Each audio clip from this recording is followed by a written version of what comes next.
Best deal I ever negotiated. The lower right there is a bus shelter. You'll notice there's nothing on here that says Courtesy Chevrolet until Bill Brewell was driving down the road one day and recognized this guy. He didn't know that this was us.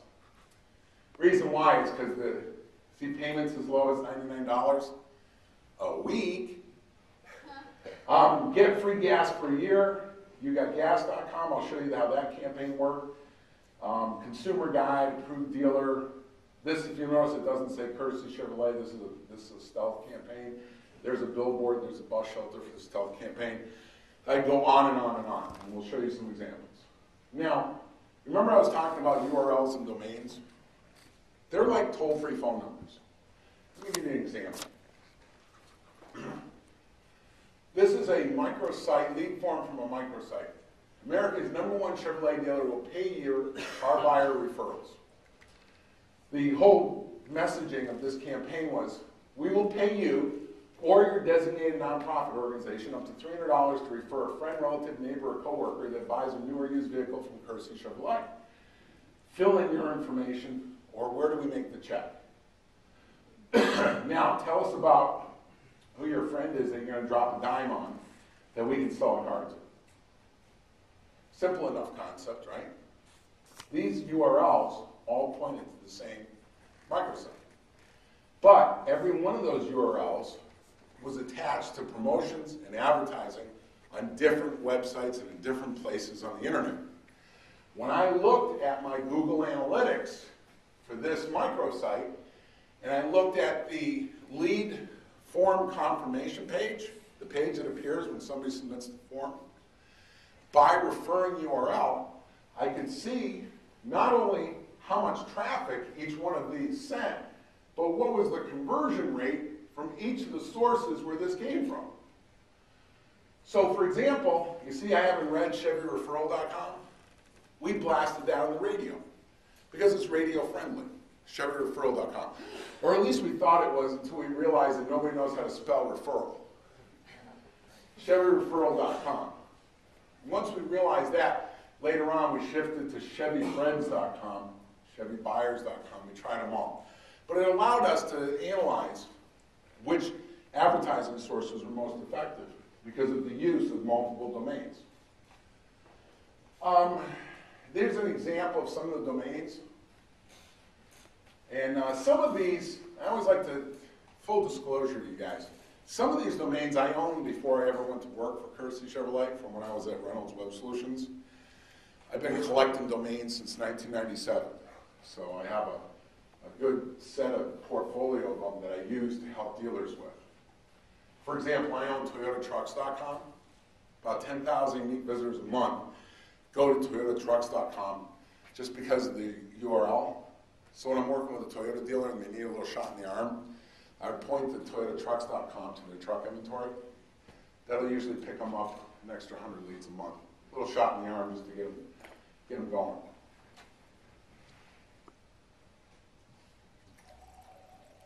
So, and then, you know, I'm going to reiterate this.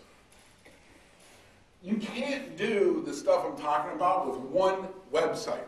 You know what one website is like? One website is like having one billboard.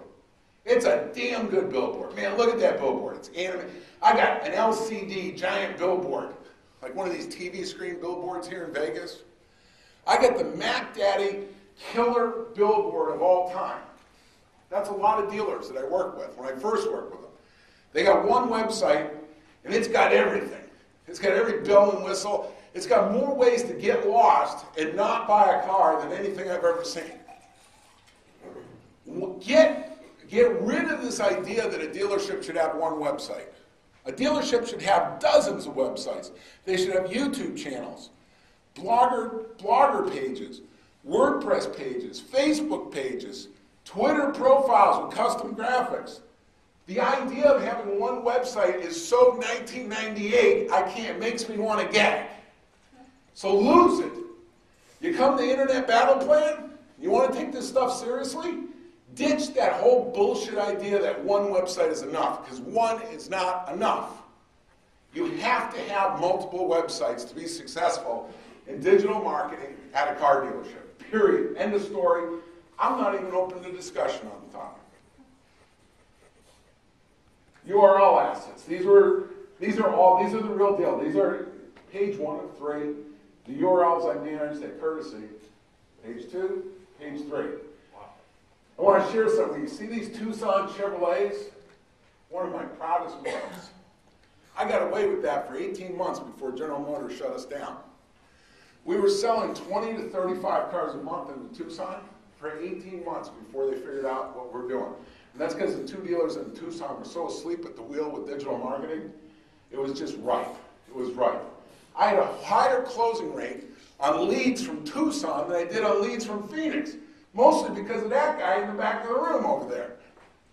With Tucson, there was very little competition on the web. It was 120 miles from Phoenix. Isn't that what Tucson is, John? About $1.20?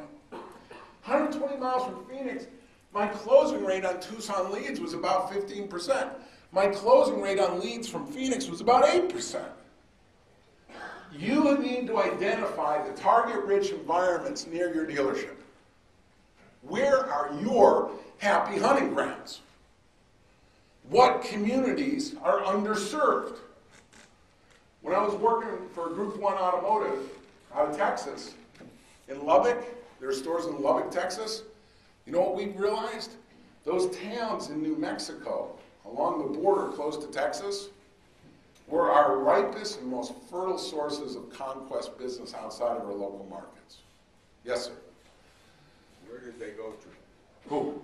All of these URLs. They went to various microsites, websites, deep links within my main websites. But I had about 5 main websites. Okay. So they went all over them. They went anywhere I wanted them to go. Yes, sir? What does it cost to maintain keeping the names, whether you use them or not, per year, per name? Great question. GoDaddy, I think you're probably looking at about, what, $9 a year? Without getting the El Cheapo version. I pay $9.25 from Network Solutions, because when you get up, I personally own about 3,000 domains. Network Solutions is $35 a year to normal retail. You can negotiate. If you're going to manage a large portfolio like this, a couple things I want to say. I recommend Network Solutions. Now, I have a lot of friends, because GoDaddy is based in Phoenix, in the Phoenix area. I have a lot of friends that work at GoDaddy, and they're great people. But ultimately, GoDaddy is a reseller. Network Solutions is the original icon source, ICANN. If you can negotiate a deal with Network Solutions, don't pay $35 a year. You can't do this at $35 a domain a year. Just do the math. Okay, it's just too much. But I negotiated a deal. Actually, at the time I first started doing this, we were paying $12 a year. And later on, I negotiated it down to $9.25. And then the biggest disaster that ever hit Courtesy Chevrolet after I left working there, and I hate to say this, but the guy that replaced me, I recommended him, and it was a total mistake. I'll be the first to admit, I've made several major mistakes in my career. One of them was turning down the general manager job for the first Lexus store in San Diego, because as I told the owner, who the heck's going to pay 30 grand for a Toyota with chrome? I made a mistake. Hear them say it. And Roger Sather, the owner of that store, about every 5 years, he likes to call me up and say, hey, remember when you turned down the job for GM at the Lexus store? Yeah, boss. The point I'm trying to make there is managing the cost of your domains. If you're going to get into this, realize that it's negotiable. Whoever you choose to use. I prefer Network Solutions. Other people prefer GoDaddy. Still other people prefer other registrars, domain registrars. But one thing I want to touch on in that question, make no mistake about it, the dealership should own the domains, not the suppliers. John, would you agree with that? Absolutely. Yeah, the biggest mistake that I've seen, like I said, I know a mistake. I turned down the GM job at the Lexus store. The next biggest mistake, almost of an equal or greater magnitude, would be to not own your domains. Make sure your legal corporation, the entity that is set up to operate the business, owns the domains, not an individual.